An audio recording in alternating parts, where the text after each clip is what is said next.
Hey guys, thanks for tuning in to another video on ForgottenWeapons.com. I'm Ian McCollum, and I'm out here at the range today with a really cool suppressor that we found at SHOT Show this year.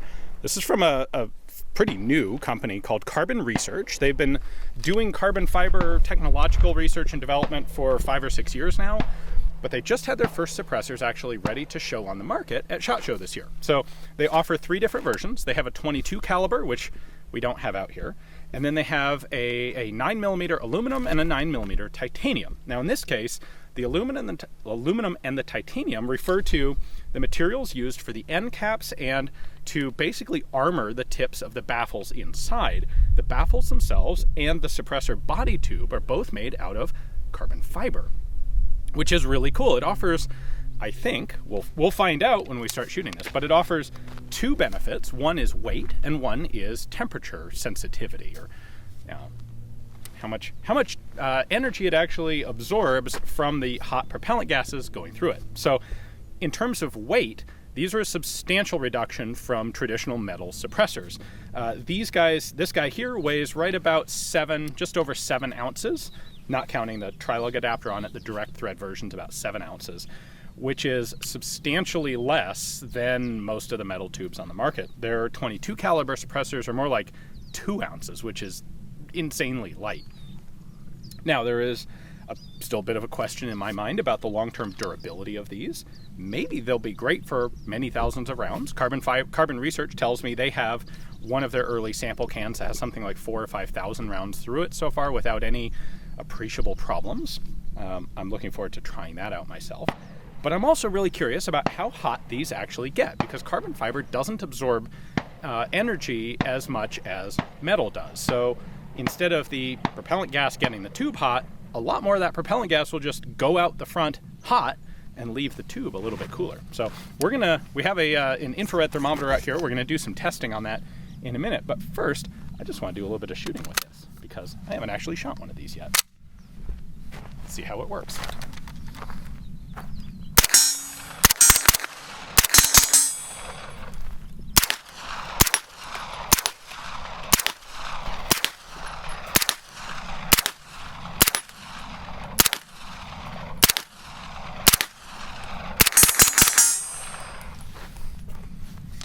Shoots nice, a little bit gassy out the back. That's kind of to be expected on a roller delayed gun, but not very much. Not really unpleasant at all, but you would want to wear eye protection with it.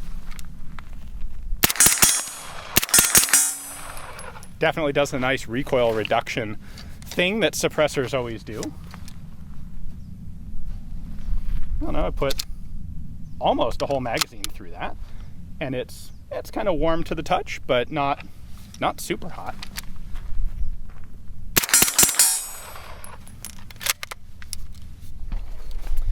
All right, same gun. This is my Dead Air Wolfman 9mm. Fresh out of the box. We're gonna go ahead and just do a temperature check on that. Let's get it right on the can.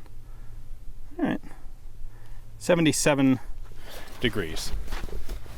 Welcome to Arizona. It's nice and warm out despite the fact that it's, well, March when we're filming this. So I have 2 of my special order 29 round HK mags. I'm going to dump both of these as quickly as I can, and then we'll see what temperature that suppressor is at. Ready?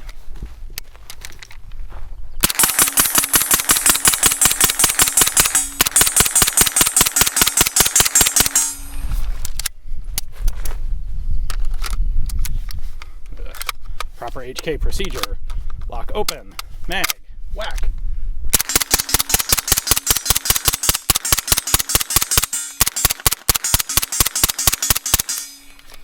Okay, that is empty. Got smoke coming out of the can.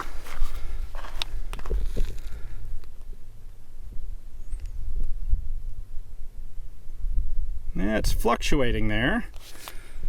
See if I can get a proper, there we go.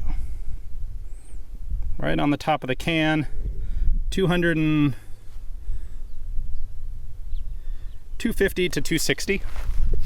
This is not the world's most expensive infrared thermometer. Now, I'm going to go dump some water on that so I can get it off, and we'll put on the carbon research can. A little tiny bit of hiss on there. So that does not quite qualify as a nice hiss, though. All right, now the CR9T. This is the titanium model. This has been sitting in the shade, and it says 8485. Again, this is not the world's most accurate thermometer. It feels room temperature. So the important thing is to see what happens with 58 rounds of 9mm. You ready?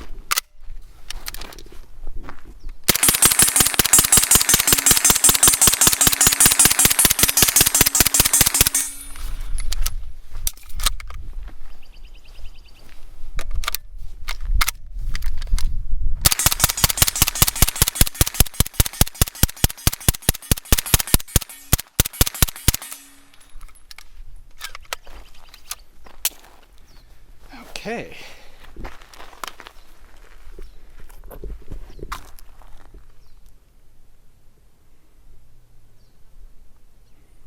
Still says 240 degrees. So it's slightly cooler, but it's still pretty toasty to the touch. Well, so much for that theory.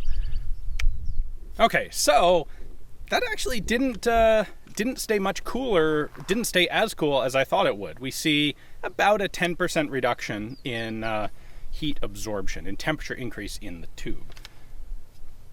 Not what I expected, but that's why you test things. Now, the CR9T, it's a 9mm suppressor. It has the titanium internals, and it is rated by Carbon Research as being capable of 300 Blackout, subsonic and supersonic.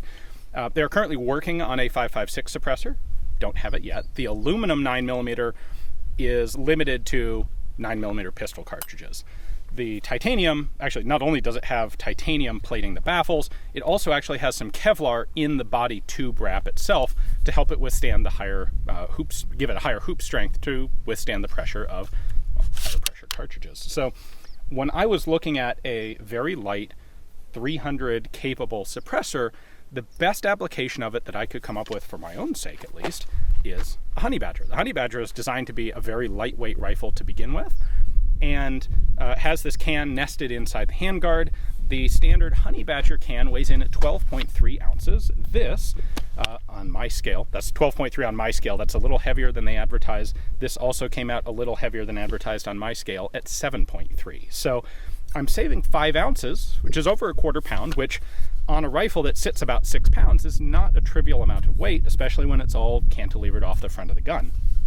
In addition, the CR9T is a little bit smaller in diameter than the Honey Badger can. That's a 1.3 inch in diameter tube, and so it doesn't actually contact the handguard here. And I'm hoping, my initial hope was with the reduction in heat transfer to the carbon fiber, which turns out isn't nearly as substantial as I expected, but with a little bit of that and the fact that it's not actually touching the handguard, this should heat up the handguard a lot more slowly and allow me to actually use the handguard on the Honey Badger SD, which is something you kind of just can't really do on, well, with the standard Honey Badger can. This whole fore end gets really hot really fast. So I've got some subsonics here. Let's give it a try, see how it works.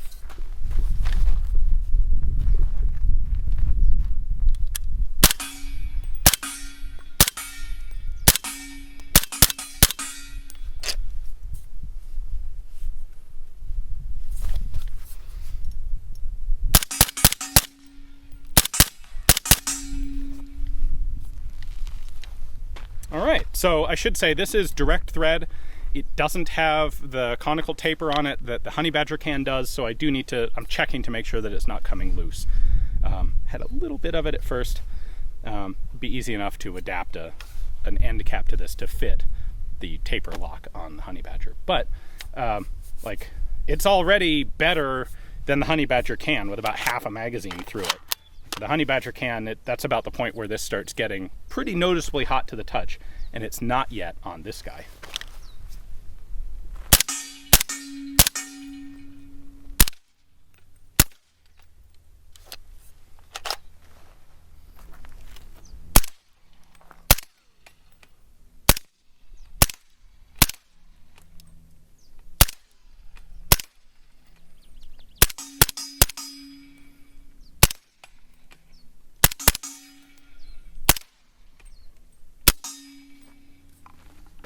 Yeah, with the original Honey Badger can, you really wouldn't be able to hold the handguard at this point.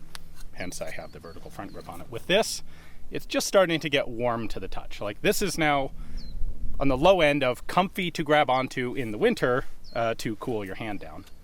Ooh, that carbon fiber though is definitely toasty with 300 Blackout. In fact, that's 40 rounds total. And I happen to have an IR temperature sensor here. So we're sitting at 270 about. And that's with 40 rounds of subsonic 300, which are definitely going to have more heat energy coming out of them than the 9mm that we were using earlier. So, all right, so this is a silencer, sound suppressor, which means we should probably actually do some shooting without the ears in. Personally, I always wear ear protection, even with suppressors, if I'm shooting something supersonic, because there is a supersonic crack that a suppressor can't do anything about. However, I have a magazine here of 150 grain S&B subsonic ammo. I think this one might be 147. At any rate, it is subsonic, and so we can get a feel for how this sounds with subsonics and the can. Ready?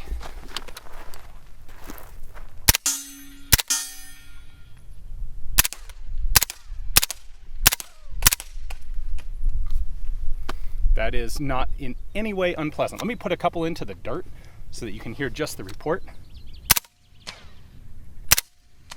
You can hear the delay between hitting the dirt out there. Let me aim way up on the hill. Patunk. That is extremely comfortable, totally hearing safe, which is really nice.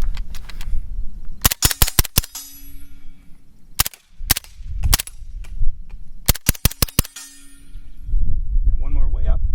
Pop. Whack. Let's go ahead and try the 300.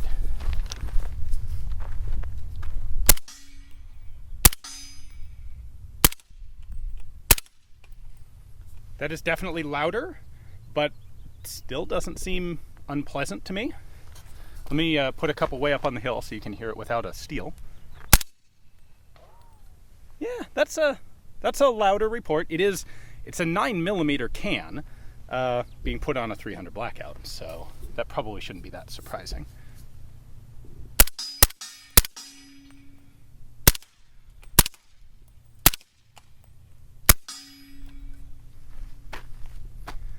Effective for 300, you could probably get a quieter result with a larger volume can. Certainly, the advantage of the original Honey Badger can inside this handguard is it's larger in diameter, which, even a little bit increase in diameter can substantially increase your internal volume. So that's going to be a quieter can on here, but because it's touching the handguard, it is going to get the handguard hot in a way that this doesn't. So a little bit of a trade-off there. I should also point out the idea that this would get hot slower is something that I assumed based on the materials. It wasn't actually something that Carbon Research tried to sell me on. So that one's on me. All right, I'm pretty excited about these. I think it's really cool to see materials like carbon fiber being put into new and interesting uses, things that actually really suit their material properties. So the lightweight nature of these suppressors is really, I don't know if I would say groundbreaking or life-changing, but it's pretty darn cool to be able to take a very lightweight rifle and couple it with a very lightweight suppressor. That's pretty neat. Now, Carbon Research, these cans are pretty darned expensive still. They're in limited production of all three of their different models. If we take a closer look here, I kind of suspect that they're still making these all by hand. And that's how everything starts out. It looks a little bit crude up where they're attaching the front cap to the tube, but it didn't seem to have any impact on our shooting. I think the 9mm is the better application for these right now. This is still a bit loud in 300. To be fair, it's a 9mm can that also will work in 300. But just having that really lightweight is really nice to throw on the end of what is often going to be a short-barreled carbine, or even if it's a 16-inch barrel, it's generally going to be a pretty lightweight carbine. They do say these are full auto rated. I didn't have a machine gun handy around to try it on, but perhaps we'll test that out at a later date. Full disclosure, Carbon Research sent me these two cans to play with, to film for you guys, so I didn't actually pay them for these. But I think the technology is neat. So I'm glad we found them at SHOT Show this year, and I am excited to see what they develop and bring to the market in the future. Hopefully you guys enjoyed the video. Thanks for watching.